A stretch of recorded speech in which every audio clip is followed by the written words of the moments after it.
अस्सलाम वालेकुम नाजरीन, जरा सोचिए हम बहसीयत मुसलमान अपनी तकसीम कैसे करते हैं और यहूद हमारी तकसीम कैसे करते हैं। हम बहसीयत मुसलमान अपनी तकसीम मकातब फ़िक्र या फ़िरक़ों की बुनियाद पर करते हैं, जो कुछ इस तरह है: बरेलवी, देवबंदी, अहले हदीस, हम्बली, मालकी। फिर आगे बरेलवियों में कई जमातें बन गई, देवबंदियों में भी कई जमातें बन गई, अहले हदीस की भी कई जमातें बन गई और यह सिलसिला यूं ही चलता रहा। यह है एक तकसीम। अब देखते हैं कि यहूद सहूनी हमें कैसे तकसीम करते हैं।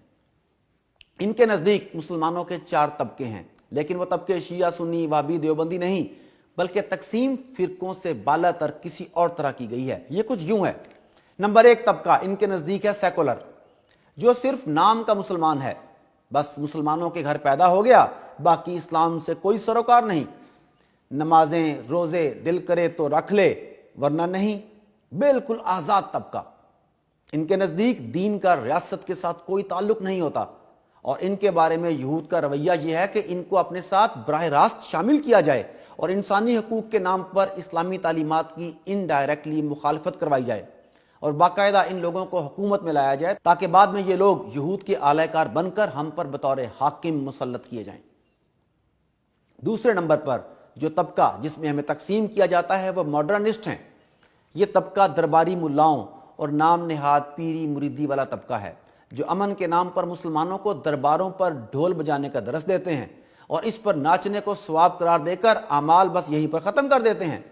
ये वो लोग हैं जो मुसलमानों के अज़ान में ये बात डालते हैं कि हमने पीर की बैत कर ली है, अब हमारा बेड़ा पार, हमारी जन्नत पक्की, चाहे अमाल जैसे भी हों, हम तो हुजूर सल्लल्लाहु अलैहि वसल्लम की उम्मत से हैं और इस पीर के मुरीद हैं। इस तबके के बारे में यहूद का रवैया यह है कि इनको इनके मसालिक में गालिब किया जाए, अपने अपने मकतबा फ़िक्र की असल अथॉरिटी इनके हाथ में दी जाए और इनडायरेक्टली इनको स्पॉन्सर भी किया जाए, ताकि ये अपना असर रसूख मजहबी हलकों में कायम रख सकें। इनका ताल्लुक किसी भी मकतबा फ़िक्र से हो सकता है। असल में ये वो तबका है जो दीन की तावील अपनी मर्जी से करता है और जिस किस्म का दीन इनको पसंद आता है इसे फॉलो करते हैं।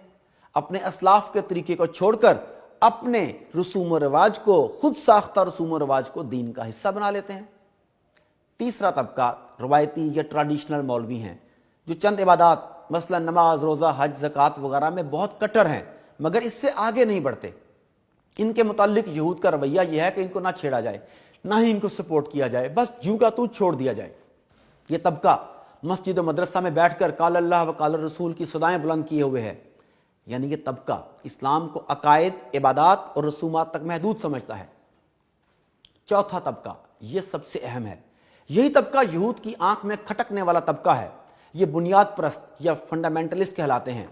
ये तबका इस्लाम को बतौर दीन, पॉलिटिकल, सोशो इकोनॉमिक सिस्टम और मुकम्मल ज़ाब्ता हयात समझता है। और ये है इनकलाबी तबका, जो इस निज़ाम को बदलने की बात करता है। इनका ताल्लुक किसी मसलक से नहीं, ये बरेलवियों में से भी हो सकते हैं। ये देवबंद के अमीर इमारत इस्लामिया या मौलाना मसूद अजहर या वो शेख शहीद भी हो सकते हैं जिनका नाम लेने पर फेसबुक और यूट्यूब अकाउंट बंद कर दिए जाते हैं। ये अहले हदीस में से एहसान इलाही ज़हीर या हाफिज सईद भी हो सकते हैं और आज़ाद शख्सियात में से डॉक्टर इसरार अहमद मरहूम भी हो सकते हैं।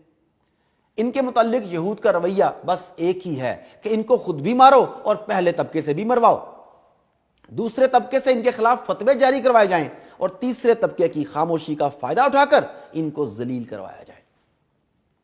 मुसलमानों के तीनों तबकों से इनकी दुश्मनी करवाई जाए, कभी दहशतगर्द कहलवाया जाए, कभी फसादी कहलवाया जाए और इस तरह बिलाखिर अवाम के दिलों में इनके लिए नफरत पैदा करवाई जाए।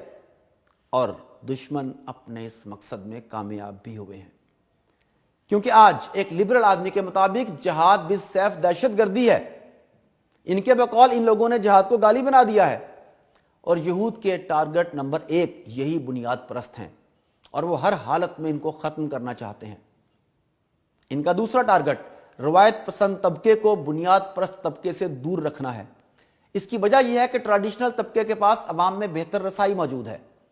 जुमे और ईदैन के खुतबात में ये लोगों से आसानी से बात कर सकते हैं, इनको दावत तबलीग दे सकते हैं, दावत जिहाद दे सकते हैं और मदारस में भी इनकी एक कसीर तादाद होती है जो रवायती तबके के ज़ेरे असर होती है।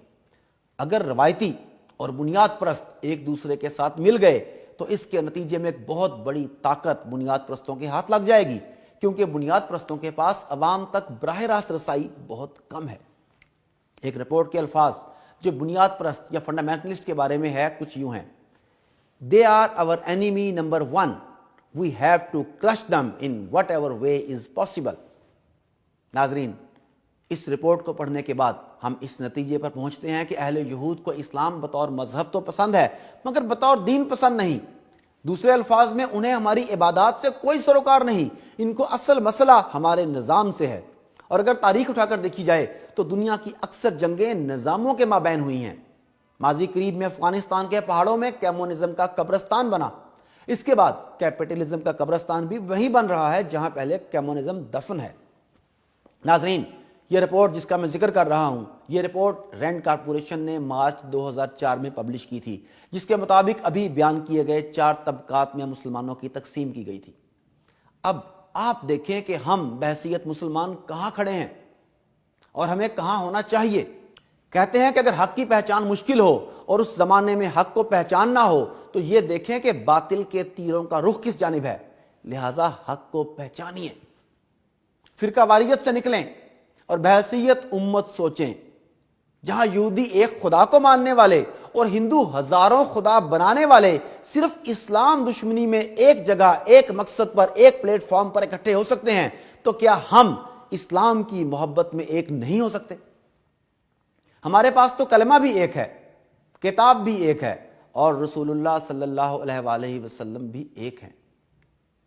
بقول اقبال، منفعت ایک ہے اس قوم کی، نقصان بھی ایک ہی سب کا نبی، دین بھی ایمان بھی ایک، حرم پاک بھی، اللہ بھی، قرآن بھی ایک، کچھ بڑی بات تھی ہوتے جو مسلمان بھی ایک۔ فرقہ بندی ہے کہیں اور کہیں ذاتیں ہیں، کیا زمانے میں پنپنے کی یہی باتیں ہیں؟ آئیے خود بھی بیدار ہوں اور دوسروں کو بھی بیدار کریں۔ اللہ ہمارا حامی و ناصر ہو۔